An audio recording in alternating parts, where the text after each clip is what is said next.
Welcome back to our new show. It is time for our signature segment, See the Stories. Now, Akhir, how was your sleep last night? Last night, so actually I have to admit that I've been experiencing hard to start a good sleep Hard to during fall this. Fall asleep, no, but not in the first phase of sleeping, you know. Hard to stay asleep. Start to sleep.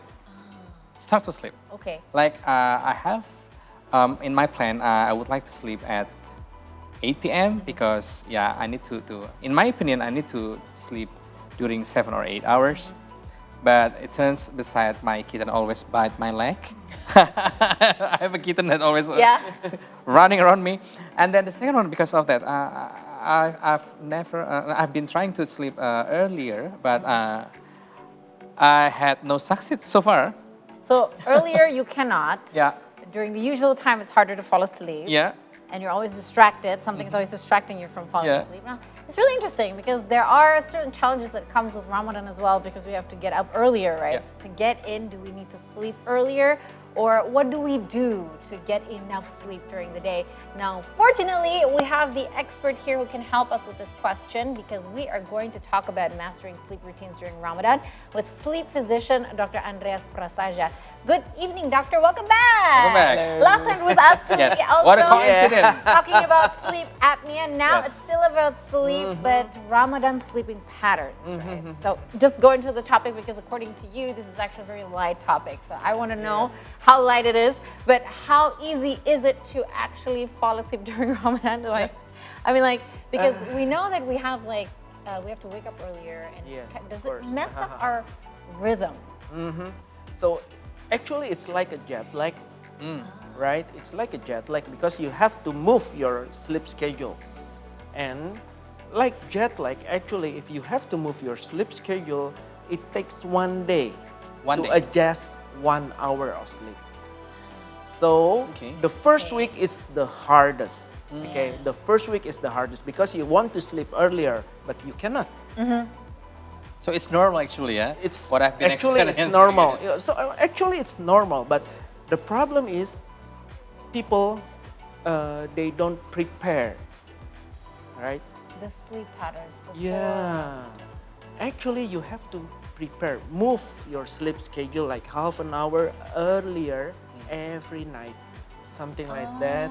And then when the Ramadan came, you can sleep easier. Right? Actually, it's just like that. So, so no wonder I always feel like the first 5 to 6, 7 days is because we would how early would you wake up to get your kids to school? That would be at 6. To go to school? Yeah. So we'd minus 3 hours, right? That means we'd have to go to sleep 3 during hours Ramadan. earlier. It's 6 o'clock then because they already wake up earlier, and then we give some time to sleep again after sahur. Is that even possible? Oh, Yeah, sometimes it's possible for them. yeah. Sometimes it. Yeah. But, okay. All right, because I feel like I've always wondered why it is also so difficult for the first 5 to 6 days. We're more tired. It takes time. Actually, every year I always say the same thing. Prepare yourself so you don't have a big amount of sleep because if you notice, during the first week of Ramadan, usually many accidents. Oh, really? Why? Yeah. People are sleepy. During the day. Yeah, that's the problem. That's actually the challenge. It's not the sleeping pattern and so on. Yeah, it's easy. After a week, you can adjust. But the risk, accident happens, metabolism for people who has high cholesterol, high blood pressure, and then diabetes, it could be difficult. Oh. Because when you're sleepy, the metabolism is, It's going AWOL. yeah. Right. So talking about, let's go back to my first question. So we're talking about how to rescheduling our body in terms of sleeping, right? So actually, how does the body typically adjust to changes in sleep pattern during Ramadan? So we need to prepare like a week before or 2 weeks before or even a month before? No. It's not necessarily a month. Like a week is already good. Because what the doctor said is 1 hour per night, right? Yes. So half an hour per night. Half an hour you move. So 1 week. Usually people sleep like 10, Yeah. 11. So a week is usually is already good. Because you need to, because you just need to Adjusting minus, your right? Because you sleep- need to sleeping wake up time. at like 4 a.m., Uh-huh. which means you minus 2 hours in the 6 a.m. that you usually wake up, which means it would take 2 hours, means 4 days, 4 to 5 days. Yeah. Or even you have to wake at 3 a.m. because you have to prepare your sahur. Ah. Meals first. And the tough thing about being a mama is we have to wake up earlier because we have to make sure that everybody wakes up. Yeah. Right? So, other than preparing, right? What happens if now that Ramadan's already running, we didn't have the time to prepare? And perhaps also that we don't have the ability to sleep earlier. Okay. So, what do we do so we don't have sleep then? Easy naps During the day. during the day. Whenever you have the time, you nap. So, any It will amounts adjust. of time that we need? Usually, us adults can only naps like an hour, 2 hours tops. Usually, 15 minutes. But remember, it's not to pay your sleep debt. Okay, that's not gonna happen. But why it's important for you to take naps? For your health, for your brain function. You have to work. You have to concentrate. You have to stay productive, right? So take naps, power naps. Okay, so in the name of the productiveness, let's tell our boss so we need a kind of nap during this Yeah, Ramadan. yeah, So yeah, 15 minutes is okay. Well, since we can't take least- coffee anyway, right? At least half an hour. That's half an hour. Yeah, during lunch break, after praying, you can naps, right? Half an hour, 40 minutes. When you wake up, you have all the benefits of naps, of sleep. Most people don't have lunch breaks because they don't eat. Yeah. Or Right. after Zuhur prayer. for Yeah, after example. Zuhr prayer. Yeah, but don't forget to turn on your arm. Alarm, yeah, alarm. It can be more than 30 minutes. So it is good that I saw people nap in the musola, in mosque. So that's good for their productivity. Okay. That's actually that- there are good sides from sleeping Yeah. after doing some prayer, yeah. But only at least around 30 minutes. Yeah. Okay, talking about the mastering sleeping during Ramadan. So let's go to the topic of dietary and lifestyle. So are there specific dietary or lifestyle adjustments that can aid in promoting better sleep during Ramadan? Actually, when you sleep better, yeah, it is beneficial for your dietary, your health, because if you sleep well, your sleep duration is good, like 7 hours. Your metabolism is good. The problem with sleep deprivation, okay, during Ramadan, when you break fast, you tend to eat too much and unhealthy food. Right. Right? Because one of the factor is because the brain is tired, you are sleepy. When the brain is tired, the brain always crave for something unhealthy, tasty, but unhealthy. Or it thinks that we'll never get food again, so we'll eat more. It means that we're going survival mode, right? If we do that. So, So we it have al- to control. What would be the right dietary tips from you for breakfast? Vegetables. Vegetables first? Yep. Yeah, of course. Fruits, sweets, vegetables. But when you, of course, sweets for breakfast. But afterwards, heavy meal, more the fibers, more the vegetables. How about the carbohydrate? I mean, it's kind of common issue here in Indonesia, including Yeah, for not too much. Don't Not talk too to me much. about carbohydrates. not too much. Not too much. Because it's the hardest one to process and it would require the best possible metabolism, which you don't have because you don't sleep, right? Yeah. Is that Yeah. logic correct? Yeah. Wow. All right, so proteins, how about proteins? Moderate, also moderate. So fiber because the body Fiber. needs extra help. Yep. I get it. Okay. But the key is actually the quality of sleeping first, yeah? Yes. The duration of sleeping as well. So Don't take sweets too much before bed. Oh, sugar rush.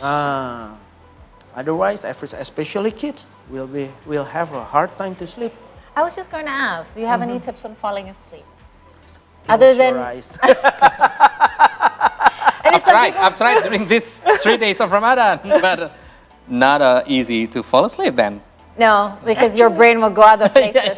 Actually, most insomniac people with insomnia get healed during Ramadan Why? because of short sleep schedule. Okay. More sleepiness. All you have to do is take time to wind down and relax. Wind down and relax. And that's it. Because the sleep debt is high, it's easier for you to sleep. Can I consult you with something? What is the earliest time you can usually put your kids to bed? Because I never feel like I can wind down with my kids awake. I feel like the only time I can wind down is when my kids are already sleeping. I think we have the same problem. When the kids still, All parents are. still attached to gadget, Yeah. it's really hard to take them. Gadgets. So recently, I heard. So I went to the eye doctor recently, right? And my eye doctor actually told me that blue light, it doesn't Blu-ray lights.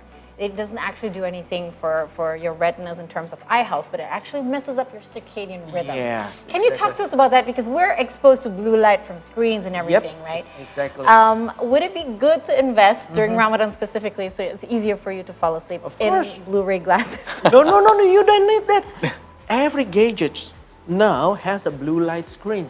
Whatever you call it, night shift, reading mode, that's all. Blue light. Blue light screen. Yeah. So all you have to do is program from 6 From the screen, yeah? to 6. That's it. Of course, the screen will turn red. Yeah. Okay, it's not that good for if you see Instagram pictures, but For reading That's- books is enough. yeah, but that's good for your health. For our eyes, yeah? For our eyes. And also make your bedroom mostly yellow.